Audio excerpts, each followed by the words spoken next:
یاد رہے کہ نبی کا خواب سچ ہوا کرتا ہے۔ ابراہیم نے خواب دیکھا تھا، یا بنی انی اری فی المنام انی اذبحک، اے بیٹا میں نے خواب میں دیکھا ہے کہ میں تجھے ذبح کر رہا ہوں، فانظر ماذا تری، تیری کیا رائے ہے؟ تو اسماعیل نے جواب دیا تھا، یا ابت افعل ما تؤمر، اے بابا جان جو حکم دیا گیا ہے وہ کر دیجئے، ستجدنی انشاءاللہ من الصابرین، انشاءاللہ آپ مجھے صبر کرنے والوں میں سے شمار کریں گے۔ تو اب اگر کوئی مسلمان خواب میں دیکھے کہ اپنے بچے کو ذبح کر رہا ہے تو اگلے دن بچے کو لے کے نکلنی پڑے گا۔ تو جو خواب میں نبی جیسا نہ ہو سکے وہ ظاہری طور پہ محمد مصطفیٰ جیسا نہیں ہو سکتا۔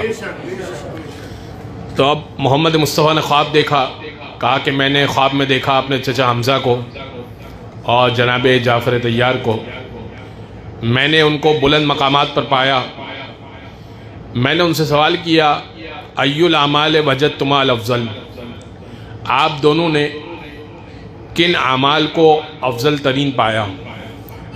اور دونوں نے جواب دیا یا رسول اللہ فدیناک بالآباء والاجداد والامہات، اے اللہ کے رسول ہماری مائیں ہمارے آباء و اجداد سب آپ پر قربان ہو۔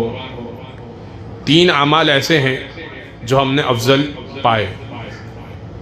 پہلا یہ الصلاۃ علیک، آپ پر درود بھیجنے کو افضل پایا، صلوات پڑھ دیں محمد۔ اللہم صلی علی محمد وآل محمد۔ اور دوسرا عمل سقی الماء، پیاسے کو پانی پلانے کو افضل پایا۔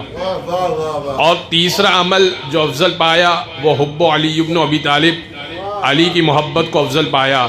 یہ مجلسیں ہیں کیا؟